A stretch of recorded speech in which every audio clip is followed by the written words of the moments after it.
Oi, bonitas e bonitos, tudo bom com vocês? Começando mais uma Quinta Misteriosa aqui no canal. Se você é novo por aqui e ainda não tá inscrito, aproveita e se inscreve aqui embaixo que tem vídeo novo toda semana pra vocês. Playlist completa do Quinta com todos os casos que eu já contei. Vai estar aqui na descrição, então vão lá maratonar. Não esquece de me acompanhar nas redes sociais que eu vou deixar aqui na tela pra vocês. Me sigam por lá que tem conteúdo extra. Quinta Misteriosa também é podcast pra ouvir quando e onde quiser. E agora bora começar o caso de hoje.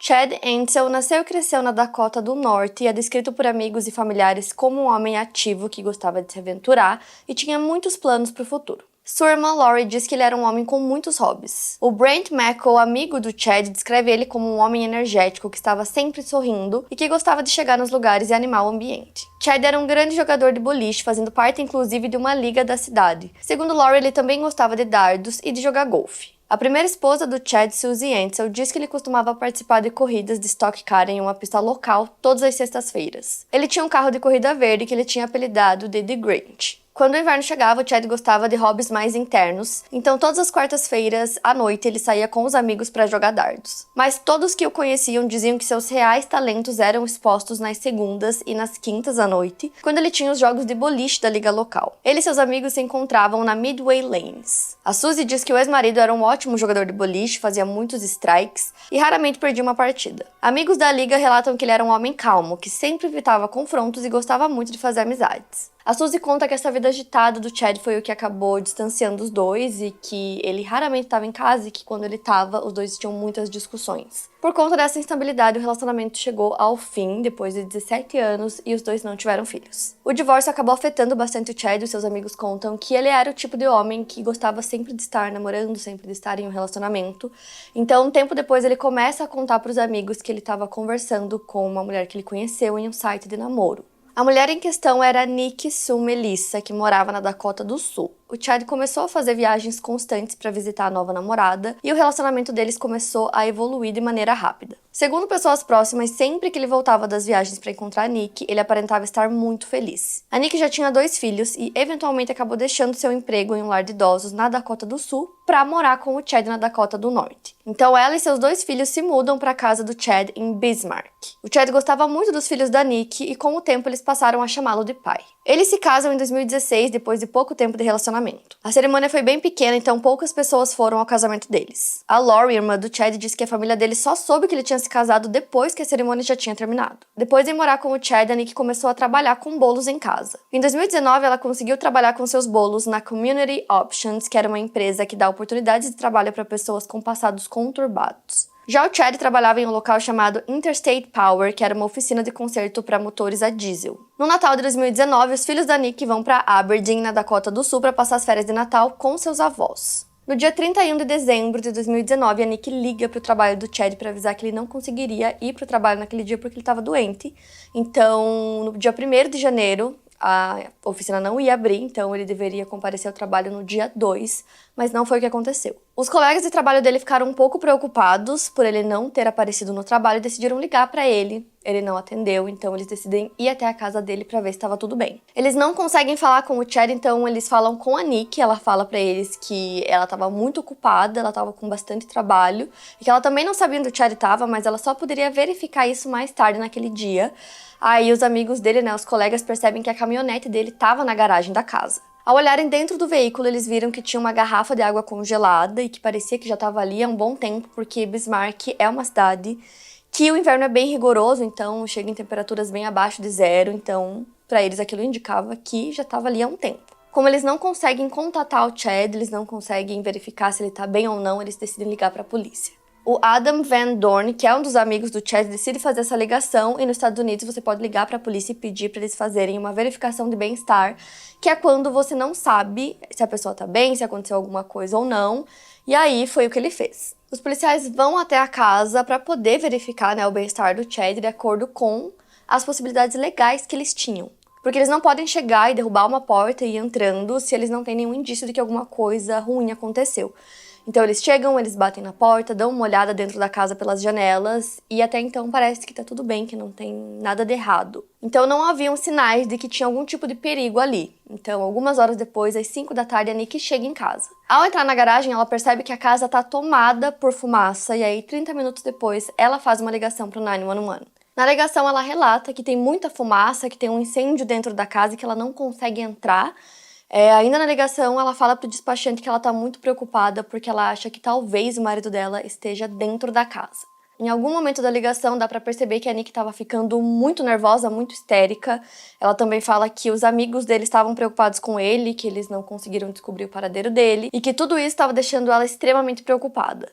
Os bombeiros chegam no local junto com a polícia. O sargento do departamento do xerife do condado de Berlin, Aaron Silbernagel, diz que ele foi um dos primeiros a chegar no local e achou muito estranho que não haviam danos externos na casa. O incêndio parecia ter sido algo controlado apenas dentro da casa, não se espalhando para a parte de fora. Os bombeiros fizeram uma verificação da parte de baixo da casa e encontraram um foco de fogo acima da proteção de metal sobre o aquecedor da resistência, localizado no porão. O sargento Aaron diz que a cena era muito escura devido à fumaça. Eles apagaram esse foco de incêndio e subiram para o segundo andar da casa. Lá eles descobrem que a maior parte do dano foi causado no quarto principal. O agente especial Derek Hill, do escritório de álcool, tabaco, armas de fogo e explosivos, diz que quando eles abriram a porta do quarto, ele estava repleto de fumaça. A porta do quarto estava fechada, mas caso não existisse, o dano causado pelo fogo poderia ter sido muito pior na casa. Ele explica que o fogo só conseguiu usar o oxigênio que estava dentro daquele quarto, e uma vez que todo aquele oxigênio foi queimado, o fogo acabou apagando sozinho. Depois que eles conseguem se livrar de toda aquela fumaça dentro do quarto, as autoridades presentes foram capazes de observar que havia um aquecedor de propano próximo à cama e concluíram que ele provavelmente teria sido a causa do incêndio do quarto. Aquecedores de propano como esse encontrado dentro do quarto não são comumente usados em interiores de casas. O equipamento costuma ficar nas garagens das casas justamente por serem extremamente quentes. De todo o quarto, o objeto que sofreu mais danos com o fogo foi a cama, que estava bem próxima do aquecedor. Além disso, foram encontradas garrafas de licor e uísque no quarto. Imediatamente, o sargento Aaron disse que conseguiu ver um corpo humano nu, muito prejudicado pelo fogo, deitado no chão do quarto. Mesmo com o corpo bastante queimado, as autoridades não tinham dúvidas que se tratava do Chad.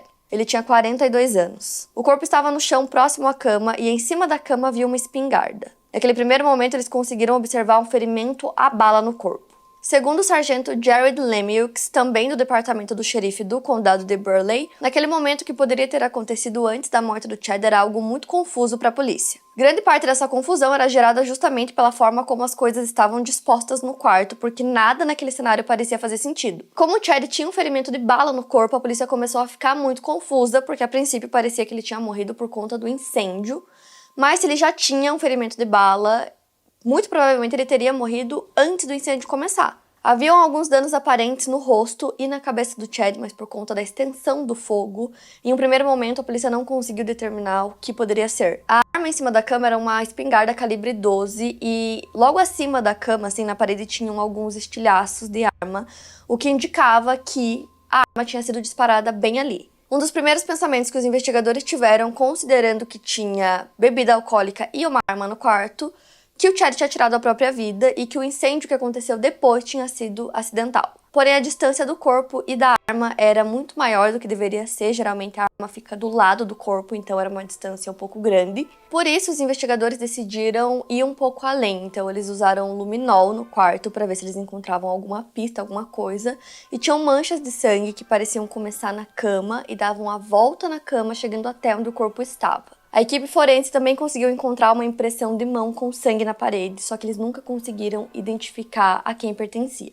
Entretanto, essas manchas mostravam que o indivíduo ferido estava de um lado da cama, onde a arma estava, então ele cambaleou e foi arrastado até o outro lado da cama, onde o corpo do Chad foi encontrado. Os investigadores estavam tentando decifrar como isso poderia ter acontecido, já que as marcas de estilhaços de tiro estavam em um lado da cama e o corpo estava do outro lado. Conforme a investigação da cena acontecia, mais perguntas surgiam. Os investigadores sabiam que haviam 2 focos de incêndio na casa. O foco localizado no quarto principal e outro foco de incêndio no aquecedor da casa localizado no porão. Não era possível que o fogo que estivesse no quarto tivesse alcançado o porão e nem o contrário. O chefe do batalhão do departamento de bombeiros, Shane Wetchko, decidiu usar o cão farejador que eles tinham disponível, chamado Webster. O Webster é um cão farejador treinado para identificar cheiros de líquidos inflamáveis, podendo identificar mais de 60 tipos diferentes de aceleradores de fogo. Ele foi levado até a residência e assim que ele entrou no quarto onde o corpo do Chad foi encontrado, ele demonstrou o que o seu treinador descreve como uma mudança de comportamento, indicando que ali naquele ambiente haviam vestígios de líquidos inflamáveis. Webster também indicou que haviam líquidos inflamáveis próximos ao aquecedor de propano que estava no quarto. Os investigadores retiraram algumas amostras e quando os resultados voltaram, apontaram para um líquido de média destilação, algo como fluido de isqueiro ou até mesmo gasolina. Esse líquido estava na cama e no chão do quarto. O incêndio no aquecedor da casa também parecia suspeito para os investigadores. Haviam muitos detritos em cima da estrutura de metal do aquecedor e parecia que alguém havia colocado papéis ali. Lá no porão, eles também encontraram alguns pedaços de uma caixa de cigarro e pareciam que eles tinham usado aquele papel para acelerar o fogo. Porém, o Chad e a Nick não fumavam, então a dúvida era de quem era aquela caixa de cigarros. Esses detritos foram levados para testes e também indicaram que tinha algum tipo de acelerador neles. Nesse ponto, a polícia sabia que eles não estavam lidando com um caso de um incêndio acidental, porque é impossível ter um incêndio acidental e eles encontrarem tantos indícios de aceleradores, pela casa. A partir desse ponto, eles começam a olhar aquela cena do crime com mais atenção, e aí eles percebem que, tirando a arma do local que ela estava, em cima da cama, o lençol que estava embaixo não tinha sido tocado, então ele estava totalmente preservado. Quando eles retiraram o corpo do Chad do quarto, eles perceberam que abaixo do corpo dele, o chão não tinha sofrido também com o fogo. Então, isso quer dizer que o corpo e a arma estavam lá no quarto antes do incêndio começar. Com isso, agora a polícia tinha certeza absoluta que o Chad tinha morrido antes do incêndio. Quando eles moveram o aquecedor de propano, eles perceberam também que tinham algumas marcas redondas no chão, indicando que ele tinha sido movido do lugar. Tudo indicava que deveria ter pelo menos mais uma pessoa no quarto com o Chad naquele dia. Então, se ele já tinha levado um tiro, ele estaria incapacitado de mover sozinho o aquecedor do lugar. Com base em todas essas evidências que eles encontraram, os investigadores decidem pedir por uma autópsia no corpo do Chad. Então, tudo isso que eu contei pra vocês aconteceu super rápido, logo nos primeiros dias, e a polícia começou a acreditar que eles precisavam conversar com a Nick, que ela poderia ter algumas respostas para todas aquelas perguntas que eles tinham. E antes mesmo deles entrarem em contato com ela, ela foi por conta própria até a delegacia no dia 6 pedindo para conversar com eles. Então ela chega lá e pede para conversar com o sargento Aaron, que estava na investigação, e enquanto ela estava lá na delegacia, estava acontecendo a autópsia no corpo do Chad. Aí ela pede pra ele se ela pode ir até a casa pra tentar procurar por alguns itens e ver se ela consegue recuperar algumas coisas. Ele levou ela até a casa e por algum motivo ele sentia que a conversa que eles iam ter poderia ser importante, então ele começa a gravar. Era quase 9 da manhã quando ele começou essa gravação, então eles chegam na casa e logo que eles entram, a Nick fala pra ele que o aquecedor não estava funcionando. Ela também relatou pra ele que um dia antes, ela e o Chad tiveram uma briga porque o aquecedor não estava funcionando e estava muito frio e ela não estava aguentando ficar na casa naquele frio e decidiu passar a noite em um hotel. Então ela vai pro hotel Staybridge Suites e o Chad continua na casa. Ela continuou conversando com o sargento e ela começou a contar que o Chad tinha muitos problemas com álcool. Ela disse que ele bebia cerveja praticamente todos os dias e que ele consumia 2 caixas de whisky por mês. Cada caixa tinha 12 garrafas dentro. Se isso fosse verdade, seria o equivalente a quase uma garrafa de whisky por dia, fora cerveja, que ela disse que ele também bebia todos os dias. Então, se ele realmente ingerisse toda essa quantidade de álcool, seria praticamente impossível que ele conseguisse levar uma vida normal, que ele conseguisse, manter todos os seus hobbies e ir pro boliche e trabalhar todos os dias. Então, além de relatar para o sargento que o marido era alcoólatra, ela também disse que ele abusava dela toda vez que ele estava bêbado e ela mostrou algumas fotos para provar isso. Apesar dessa versão apresentada pela Nick, pessoas próximas ao Chad negaram tudo isso, dizendo que ele não era um bêbado e que ele não era capaz de bater em mulher. No meio dessa conversa entre o sargento e a Nick, eles estavam na casa, na cena do crime, ele recebe uma ligação. A ligação vem de um dos investigadores e ele relata que o resultado da autópsia saiu e que a causa da morte foi homicídio. O médico legista conseguiu chegar nesse resultado bem rápido. Ele disse que, na verdade, o Chad não tinha levado um tiro e sim 2, no momento em que os policiais, os investigadores chegaram na cena do crime. A forma como o corpo estava depois do incêndio não tinha como eles perceberem que haviam 2 tiros, eles não conseguiram identificar. No primeiro disparo, a bala teria atravessado o braço dele, chegando até o pescoço, e o segundo foi diretamente na cabeça. O legista explica que os 2 tiros foram fatais. Então, se ele tivesse atirado nele mesmo, ele não conseguiria tirar uma segunda vez, porque o primeiro tiro já teria sido fatal. Então, com o resultado da autópsia e todas as evidências que eles tinham, o sargento sabia que a Nick não estava sendo totalmente honesta, né, naquela conversa que eles estavam tendo. A Nick e o Chad tinham um sistema de câmeras de segurança na parte de fora da casa e o sargento pediu para ter acesso a essas filmagens. A procuradora do condado de Burleigh, Julie Lawyer, avaliou todas as gravações das câmeras de segurança e compilou os momentos mais importantes para o caso. Então agora eles tinham uma linha do tempo do caso começando no dia 30 de dezembro, por volta das 7h37 da manhã. Nesse momento, a Nick está saindo da casa para ir trabalhar. Ela disse para os investigadores que ela tinha ido até a casa para conversar com o Chad para perguntar se o aquecedor estava funcionando, porque ela já tinha dormido no hotel na noite anterior. Então ela disse para o marido que não poderia ficar na casa. Os investigadores sabiam que o Chad estava em casa porque a caminhonete dele permanecia estacionada. Um pouco mais tarde, às 7h53, ele sai para o trabalho. No fim desse dia, como o aquecedor ainda não estava funcionando, a casa estava congelando. A Nick volta para o hotel e o Chad chega em casa por volta das 5h06 da tarde. 40 minutos depois, ele sai da casa para ir jogar boliche com seus amigos no Midway Lanes. Até aquele ponto, nada de normal acontece. Porém, às 6h54, uma caminhonete Chevrolet Silverado branca estaciona na garagem da casa. Saem do carro a Nick e outro homem. Ela sabia que o marido não estaria em casa porque ele estaria jogando com os amigos. A caminhonete permanece ligada enquanto a Nick e o homem entram e saem da casa carregando o veículo com itens pessoais. A Nick nunca havia mencionado esse homem para a polícia até então. Enquanto o sargento estava com a Nick na cena do crime, ele já sabia, que o Chad tinha sido uma vítima de homicídio, então ele tentou extrair algumas informações da Nick. Na cena, ela comentou sobre ter tido a ajuda de um amigo da família para levar algumas das suas coisas porque ela sabia dos abusos do Chad. Ela relatou que conhecia esse homem há 3 anos e que ele era um empreiteiro, seu nome era Earl Roy Howard. A Nick disse ao sargento que o Earl era amigo do Chad. A história que ela contou foi que ela conheceu o Earl através do seu trabalho como confeiteira, porque ele acabou se tornando um dos seus clientes recorrentes. Falando um pouco sobre o Earl, ele era um cidadão norte-americano nascido no Texas. Ele acabou conhecendo uma mulher canadense com quem ele se casou. Com o casamento, ele se mudou para Bellwood, em Ontário, no Canadá, e teve uma filha com a sua esposa. Em 2020, a filha do Earl tinha 9 anos e ele estava na Dakota do Norte para trabalhar. Então a polícia pergunta se ela tinha algum outro tipo de relação com o Earl, além do que ela estava contando, e ela nega, disse que eles não tinham nenhum tipo de relacionamento amoroso, só que aí os investigadores conseguiram, ter acesso às mensagens que eles trocavam por celular, que contradiziam isso. E ao longo da investigação, os investigadores conseguiram acesso a algumas câmeras de segurança pela cidade, incluindo uma delas que era no trabalho da Nick.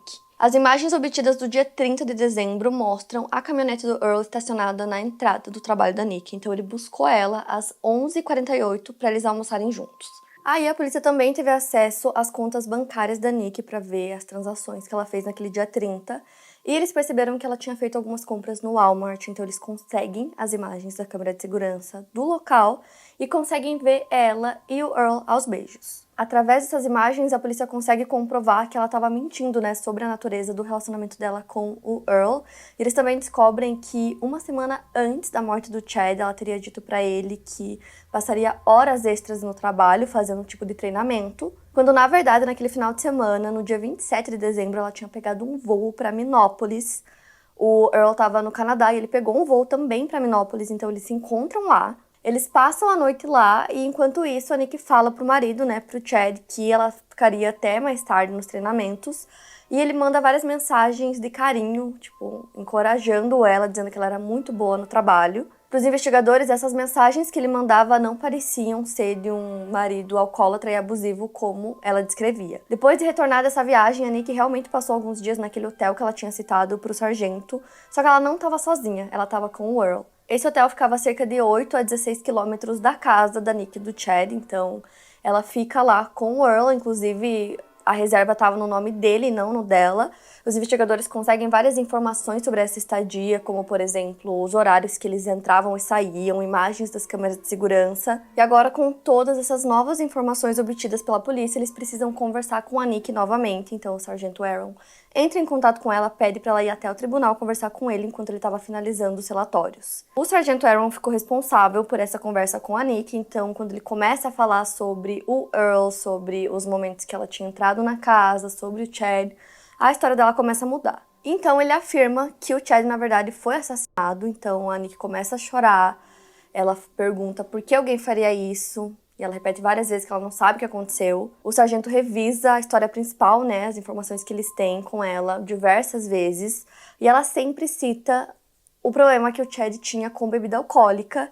Só que, como eu falei pra vocês, eles não conseguiram confirmar isso de nenhuma forma. Quando o sargento pergunta diretamente se ela teve alguma relação com a morte do marido, ela nega.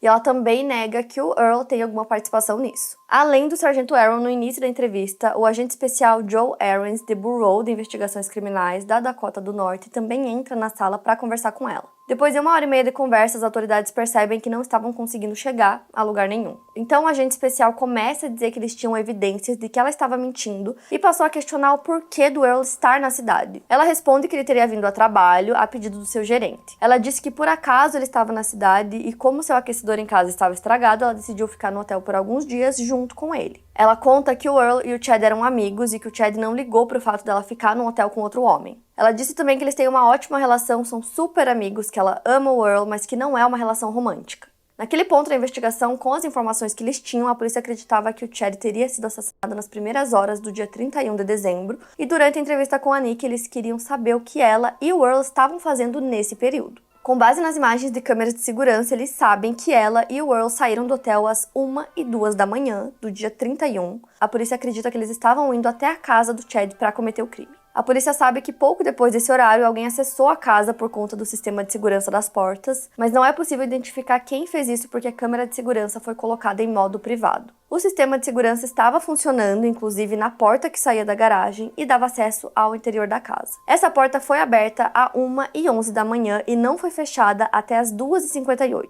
Isso quer dizer que os dois ficaram dentro da casa por praticamente 2 horas. Quando confrontada durante sua entrevista sobre a saída até a casa, a Nick admitiu que esteve lá e disse que foi até lá apenas para buscar alguns remédios. Nesse momento, o agente a confronta, já que anteriormente ela havia dito para a polícia que mantinha os seus medicamentos dentro da sua bolsa. Ela responde que tinha ido lá buscar novos medicamentos. Só que aí o agente fala que não é plausível essa resposta, né? Não tem como ela ter ido para casa, ter ficado lá quase 2 horas, ela ficou 1h40 dentro da casa só para buscar os remédios, e aí ela responde que ela também lavou a louça. A partir daí, ela começa a falar sobre uma terceira pessoa que estaria na casa também, e ela fala que o Chad chamava essa pessoa de Honey, que em tradução, né, é um apelido carinhoso, seria tipo querido.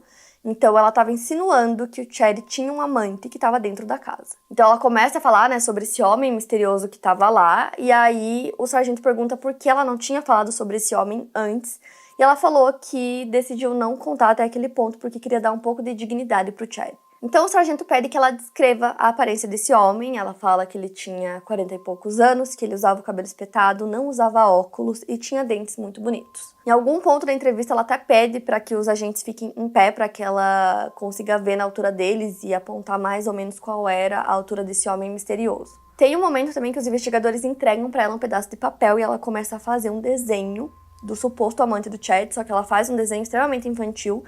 Então, eles sabem que ela tá inventando, que ela tá contando mentiras, mas que ela tá dando o máximo dela para que eles acreditem nessas mentiras. Finalmente, depois de muita insistência, ela começa a contar algumas coisas que ela não tinha dito até então, que os investigadores acreditam que realmente podem ter acontecido. Ela conta que por volta da 1 da manhã, ela foi realmente até a casa com o Earl, e que quando eles chegaram lá, ele começou a discutir com o Chad. Ela fala que ela não quis ficar nesse momento de discussão, então ela sai da casa e fica esperando no carro, então ela não sabe o que aconteceu lá dentro naquele momento. Ela conta que poucos minutos depois, o Earl sai da casa e fala pra ela que o Chad não estava mais vivo, que os dois entraram no meio de uma briga, estavam disputando a espingarda, ele não sabia que estava realmente carregada e que acabou disparando contra ele de forma acidental. Poucos minutos depois, o Earl sai da casa e fala pra ela que o Chad não está mais vivo. Então ele conta que os dois iniciaram ali uma briga, uma disputa, na verdade, pela arma, e que a arma acaba disparando e atingindo o Chad.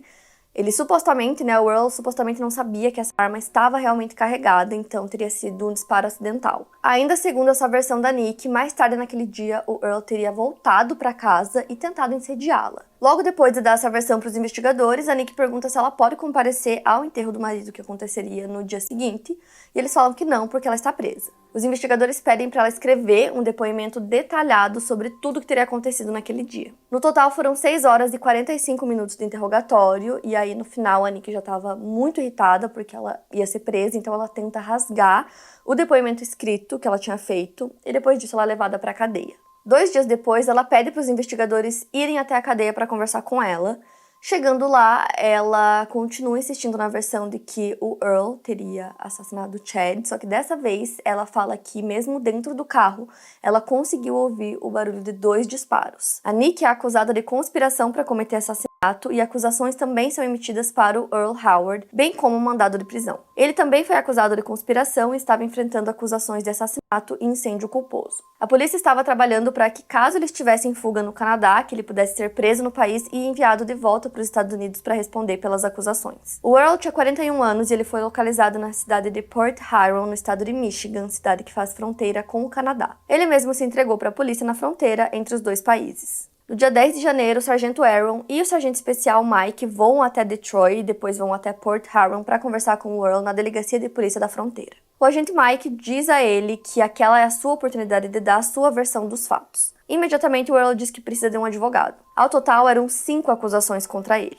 Ele consegue os advogados que ele queria, mas eventualmente acaba relatando à polícia sua versão da história em outro momento. Ele começa dizendo que o seu relacionamento com a Nick começou por conta de alguns cookies que ele comprou dela e que eventualmente esse relacionamento se tornou sim romântico. Ele relata que a Nick falava que o marido era abusivo. O objetivo do Earl, segundo ele, era ajudar a Nick a se mudar para o Texas para sair daquela situação de abuso que ela descrevia, mas ele não tinha qualquer intenção de largar sua esposa para viver com a Nick. Ele relata também que a convivência com a Nick pode eventualmente te deixar louco, dizendo que parecia que ela não estava lá o tempo todo. E então ele fala sobre a noite do assassinato. Segundo o Earl, eles foram até a casa naquela madrugada e o Chad ainda estava acordado na sala assistindo TV. A conversa entre os dois teria sido bem cordial até o momento em que o Earl disse pro Chad que a Nick estava deixando ele. O Chad começou a confrontá-lo, eles teriam trocado xingamentos e o Chad expulsou o Earl da casa pedindo para que ele saísse se ele não quisesse enfrentar a polícia. Ele sai da casa, entra no carro e espera pela Nick. A Julie Lawyer, que é a procuradora do estado, diz que acha estranho que ele tenha deixado uma mulher sozinha em casa com o seu suposto abusador, já que o Earl estava lá justamente para ajudá-la. Alguns minutos depois, a Nick volta para o carro e eles começam a fazer o caminho de volta para o hotel. E aí, em algum momento, ela fala que ela atirou no Chad e a resposta do Earl é: tudo bem, eu vou lidar com isso. Então, aparentemente, ela não sabia do plano dele de voltar até a casa para planejar aquele incêndio. Então, mais tarde naquele dia, ele teria voltado para casa justamente para isso, né, para tentar limpar as evidências. Então, ele fala que ele entrou na casa, pegou o aquecedor de propano, levou até o quarto próximo do corpo do Chad, colocou fogo no aquecedor e ficou esperando até que o fogo começasse a se espalhar, então ele saiu. Ele negou ter colocado fogo no porão, mas como eu falei para vocês, tinham alguns pedaços de papel de uma cartela de cigarros. E a Nick e o Chad não fumavam, mas o Earl fumava. Inclusive, ele admitiu que fumava Marlboro, que era a mesma marca da caixinha de cigarros encontrada. A polícia acredita que naquele momento ele estava tentando encontrar alguma coisa para começar o incêndio que acabou usando a própria carteira de cigarros. O Earl não enfrentou o julgamento porque em 2022 ele se declarou culpado das acusações de conspiração para cometer assassinato, conspiração para cometer incêndio culposo e incêndio culposo. Porém, ele não se declarou culpado do assassinato. Mesmo assim, ele conseguiu um acordo. Em fevereiro de 2022, ele foi condenado a 25 anos de prisão. Em setembro de 2022, a Nick enfrenta o seu julgamento por conspiração para cometer assassinato no Tribunal do Condado de Burleigh. A promotoria iniciou com sua declaração de abertura, mas o advogado de defesa da Nick, Thomas Glass, surpreendeu a todos quando ele não fez nenhuma declaração de abertura, algo completamente incomum. Com isso, a promotoria inicia sua parte no julgamento, chamando mais de 40 testemunhas para depor. A procuradora Julie Lawyer mostra mais de 300 partes de evidências durante o julgamento. Essas evidências incluem partes do depoimento que a Nick deu aos investigadores em seu interrogatório. A promotoria trouxe argumentos de que a Nick teria conspirado para a morte do seu marido para obter o dinheiro do seu seguro. Isso porque os investigadores descobriram que no dia 26 de dezembro de 2019, a Nick fez uma pólice de seguro de locatário que entrava em vigor no dia 27. A apólice tinha o valor de cerca de $26 mil. A Nick teria inclusive mandado provas pro Earl de que ela teria feito esse seguro. A Julie diz que não existem motivos para que o Earl soubesse sobre um seguro de imóvel no qual ele nem estava morando, a não ser que fosse para que ele pudesse saber que naquele ponto a casa poderia ser incendiada e ela receberia o dinheiro. Além disso, Chad teria feito 2 seguros de vida em 2018 que totalizavam o valor de $600 mil e ele teria nomeado sua esposa como a principal beneficiária desses seguros. Outra coisa que a polícia também descobriu ao longo do curso da investigação foi que 2 dias antes da morte do Chad, o Earl comprou tanques de oxigênio e acetileno e um kit de tochas. No dia 2 de janeiro, a polícia notou esses itens na garagem, eles descobriram que os tanques estavam abertos e esses 2 elementos juntos são extremamente combustíveis para fogo. Com isso, concluíram que eles tinham outra intenção com aquilo, que era provavelmente de explodir a casa. Todos esperavam que o Earl fosse uma testemunha no julgamento da Nick, mas isso não aconteceu.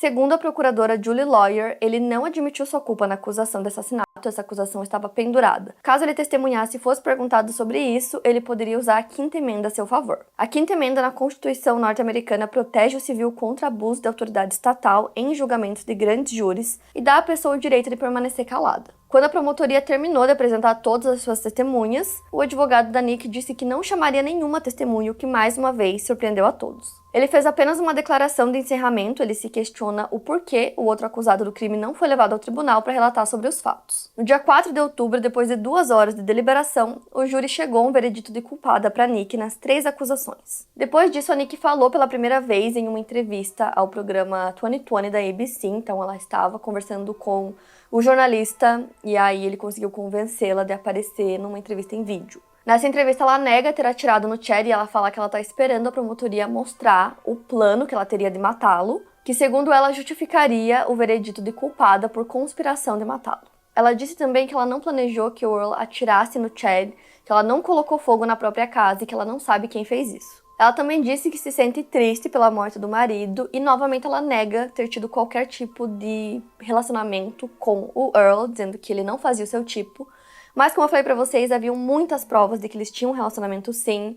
Haviam fotos, trocas de mensagens íntimas e até o vídeo no Walmart onde ela negou que fosse ela beijando ele. Ela também disse que não pode ter certeza se o Earl atirou no marido dela porque ela não estava dentro da casa naquele momento, contradizendo mais uma vez o depoimento que ela deu para a polícia, onde ela disse que de dentro do carro ela podia ouvir os disparos. Nessa entrevista, ela dá inclusive uma nova versão, dizendo que no momento em que o marido faleceu, ela nem estava no carro ou próxima da casa, ela estava andando próxima do hotel onde ela estava hospedada. Ela mesma admite que a sua versão mudou cerca de 9 vezes durante as entrevistas. Durante a audiência de sentença, a mãe e a irmã do Chad falaram sobre a tristeza da perda dele. Em seu momento de falar, a Nick fala sobre o impacto de sua prisão em sua vida e na vida dos filhos, que, como eu já tinha dito para vocês, eles estavam em outro estado no momento do crime. Em 17 de fevereiro de 2023, a Nick foi condenada à prisão perpétua com possibilidade de liberdade condicional, mas ela só será elegível quando estiver com mais de 70 anos. Seu advogado apresentou a documentação inicial para o processo de apelação. Como nenhum dos 2 envolvidos foi completamente sincero nas versões, até hoje a polícia não sabe com certeza quem atirou no Chad ou como realmente tudo se desenrolou nesse crime. Esse ano, o canal ABC lançou um episódio do seu programa 2020 sobre o caso. O episódio é intitulado The Last Strike, ou O Último Strike, fazendo uma referência ao boliche. E nele, diversas autoridades envolvidas no caso, bem como amigos e familiares do Chad, falam sobre a vida do Chad e sobre sua morte. No final do episódio, a Nick dá uma entrevista falando pela primeira vez publicamente sobre o caso e ela fala todas essas coisas que eu já citei pra vocês. Bom, esse foi o caso de hoje. Eu quero muito saber o que vocês acharam, então não esquece de me contar aqui nos comentários. Playlist completa do Quinta com todos os casos que eu já contei, são mais de 350 casos pra maratonar aqui na descrição pra vocês. Quinta Misteriosa também é podcast pra ouvir quando e onde quiser. E não esquece de me acompanhar nas redes sociais, que eu vou deixar aqui na tela pra vocês. Me acompanhem por lá que tem conteúdo extra. E é isso, eu vejo vocês no próximo vídeo.